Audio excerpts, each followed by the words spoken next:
Hello, everyone. I have picked up a new revolver, but it is not new. It is very old. It is a Nagant revolver. We're going to talk a little about the history. As far as ammo, what's chambered in is 7.62 X38R. Which is a very interesting round that goes into a very interesting cylinder, which I will talk about by saying, as I pull this back, you can see right at that last bit, cylinder moves forward. And if we can get our prop out. For the ammo, I have a total of 100 rounds of PPU. I do have some surplus stuff, which I misspoke. I said I have 100 rounds of surplus coming, but I have 1,010 rounds coming in like a tin can with a can opener. That's on like a 30-day wait. So right now I am on like day 10 or 11 of waiting. So another... any second now. No, I'm saying another 3 weeks it'll show up, and then I would have paid more for ammo than I have for the pistol itself, because I got the pistol for $199, whatever taxes, whatever on top of that, I'm not sure. But little gun store was traded in. I think it was the middle of the week. I went in to purchase another revolver, and this got traded in. I walked in 30 minutes later. I was like, certainly I would want that, because on Gunbroker, I haven't seen them go for like really under $400, and the ones that do, they're not in the best condition. And this was in great condition. It has full bluing. It hasn't been arsenal refinished with any sort of a parkerization. The grips are probably the worst part, but that's not saying much because the grips on these were always kind of little rough. And the only thing is they're a little bit worn, and on this side you can see that it's darker from the natural oils as to, like, from people's hands as to compared to this side. So, you know, at some point somebody was using this pretty hot and heavy back in good old World War II. Which the shooting people the who were date running on away. the side, what was it, 38. 1938. So 1938. You know, was around for the thick of it. 2 world wars. And again, so far, just 100 rounds. I do plan on putting 50 for our first range day. Ray, you wanted to pair it up against your J-frame to see how well I can shoot this, because mind you, I have never even held or looked at one in person, so I have never shot one. I'll get the chance to do that this weekend. A little warm up, 6 rounds, and then we'll start a little competition, see how well we can shoot it between the two of us, and then I'll put it up against his J-frame. Yep. And my J-frame is double action only, and I was expecting this to be a lot worse than it is. The double action on this is not the worst Nagant double action I've ever felt, but it's not good by any other standard. It's still very heavy. Yeah. The single action. Did you already mention that, mediocre. in other states where you can have suppressors, that's, because it closes up. Because of the way that the round is made, the jacket, or the case goes all the way up to the tip. The entire projectile is enclosed, and as the cylinder moves forward, it presses itself into the chamber like a semi-auto, and because it's a revolver, it obviously stays in there for quite a bit longer than a semi-auto. There's no, like, recoiling mass that ejects the casing. So these things are actually fairly decent suppressor hosts. Do I condone that? No, not really. If you have one that is absolutely trashed, like it's been arsenal refinished, and then the arsenal refinishing is coming off, and the trigger is the worst thing on the planet, maybe. Okay. But outside of that, this thing is beautiful. As far as I've read, because of the case design, because of it closing up, you get 200 feet per second faster than if it wasn't there. But in a 98 grain projectile, it's not a whole lot of a difference. So that's still something. It's something, and understand, like, for most people talking about it, it's like an over engineering. It's an extra step. But that means the chamber always lines up, and it's however many years later, and it's still fine to shoot. When I have seen even brand new revolvers, from brands we won't mention that we don't purchase, that the chambers don't line up so well when they're brand new. So how are they going to hold up, when you pass them down to your grandkids? But this, I can pass on my grandkids, because Ray really wanted one for himself. They had at the little gun store, they got, I think, 2 or 3 traded in of just Nagant revolvers and like a Japanese revolver that I've never even heard of and never even heard the caliber, so I didn't want that. But this was the best condition one, and they're all the same price, and I went with this. It was like, you should have told me. Like, they literally, the guy traded in, left, I walked in. and they just gave. Then I was like, oh, how much? $1.99. Like sold. Like one of the most And I serendipitous things. and I- You really lucked out. yeah, and I think jealous. another guy that works there bought one, and another one was just sold the same day. So, I had no chance of ever getting in. No chance. Which yeah, I do plan on putting rounds through it. As far as like, I do get the feeling where it's like, look, it's certainly worth more than I paid for it, but I don't want to sell it because I really couldn't replace it then. Like if I sell it for double the price, if I sell it for $400, I could get another Nagant cheaper, but it wouldn't be the same condition, so it kind of defeats the purpose of me wanting to sell it, right? If I want to replace it anyways, because it's like this and a Makarov that I want next, and it's like that, and it's like I want a good condition one, so I have no problem. Like you want one of like the Polish P64s. I'm not super picky like that, but I want one in a fairly good condition. Like with this, it's like I could have got one, similar price in a worse condition, and I'm like, oh, that's whatever. Well, the reason I bring up the P64 go is it's a little bit cheaper of a really? version as to compare to like the Russian versions. Yeah. So you could get one of those. I think there's also like a Yugoslavian version, and then of course CZ has their, I believe it's their Model 82, which is like it's Makarov adjacent. It's in 9x18 Makarov, but it like when you look at it, it's like it's like the uncanny valley. When you look at something, you're like, that ain't human. That ain't real. It's like, that's a Makarov, but that ain't a Makarov. But back to this. So it has 7 rounds. It's both single and double action. So that means that you can cock the hammer and then pull the trigger, or you can just bear through the horrible double action. And 7 rounds. So that means that you and 6 friends can all play Russian roulette. Which that's like where like the myth started, where it's like it doesn't really the revolver doesn't function. Not that we would ever play, but it doesn't function the way it would. So like the history is more like a lore of Russian roulette, because it's like people that talked about it then wouldn't make sense them using Nagant revolvers to play it. To my understanding.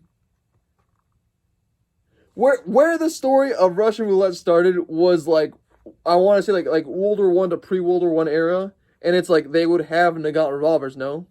Yes. And you can't really spin this freely the way you would. I mean, you can do this sort of a deal. No, but I'm saying like you can literally see the rounds through the top. Yeah, but you know what I mean? And it's like that's like I'm saying the myth started then, which it's like a myth because it's like you can't really spin it, like you can't go and then pull the trigger. You can't do the good old cowboy. Yeah, which is like that's how it gets obviously depicted in Hollywood, depicted in that.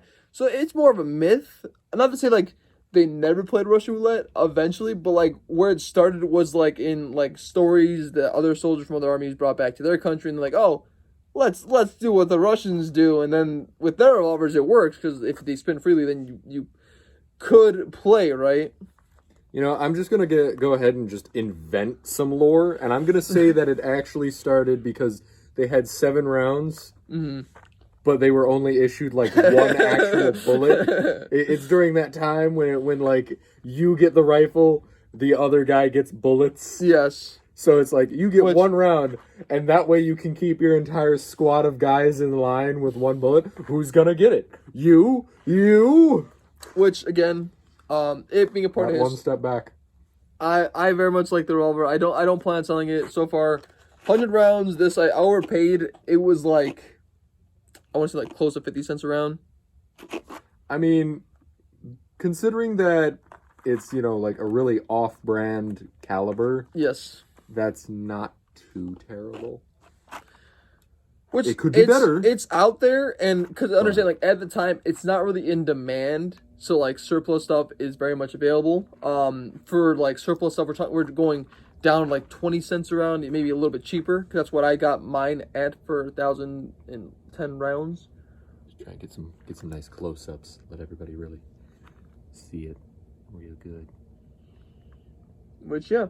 In closing, when I do put up range footage, I'm going to keep it short. Because we've kind of already talked about it. You know what I mean?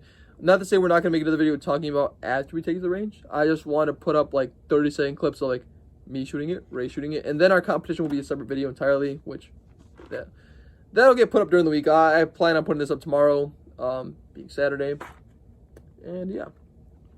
So, closing thoughts, Ray.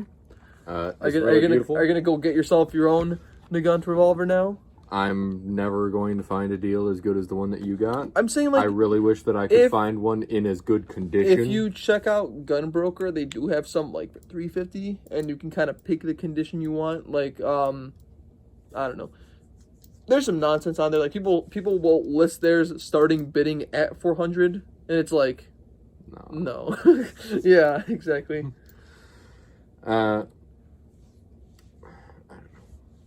I'd really like one, but I gotta wait for the golden opportunity like you got, which will never come. So I'm never going to get one. But it also has this nice little lanyard ring. Look at go. Look at it go. Here you go. Thank you. I'm very jealous. I like goofy World War II guns that are actively worse than literally everything else on the because market. like one of my coworkers, like they know I'm a gun guy, so like you buy anything new, and I'm like, yes, I got a Nagant revolver. It's like, is it good? Is it what makes it great? I'm like, it's nothing really well because it has its place in history. Like I think it's very cool as far as like the mechanical side of it being a little bit interesting, more so than like if I just go pick up a modern revolver. It's very cool to me. But as far as calling it like a good revolver, I'm not sure. Like I wouldn't, use this for self-defense or carry it. But it was good enough for Grandpa Borshmik. But Yuri for Borlov, being an off caliber that I can buy, it's cool because at the moment I can't get 38 Special, 357 Magnum.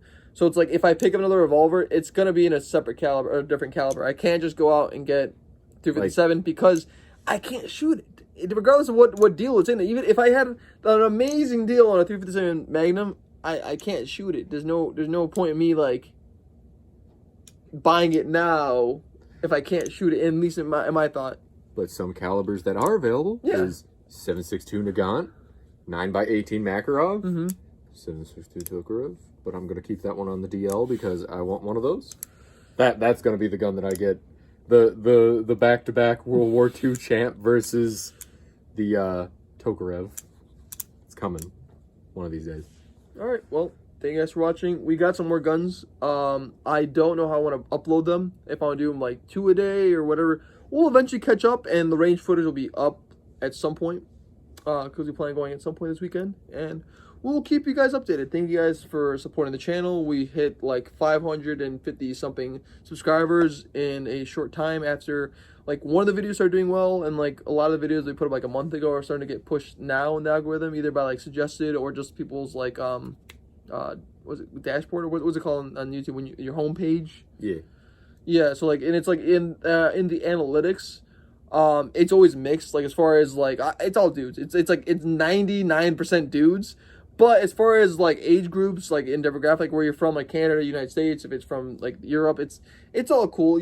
Sometimes the language barrier, like there have been people like who comment, and I'm like, I don't know what you mean. But outside of that, everything's been very positive in the comments, which I very much appreciate because I'm the one that goes through them. And when they're like when they make fun of me for not handling the 44 Magnum, I'm like, thanks guys, because I'll get a 12-year-old kid like, I can shoot that with one arm and both eyes closed and not recoil as bad. I'm like, oh man.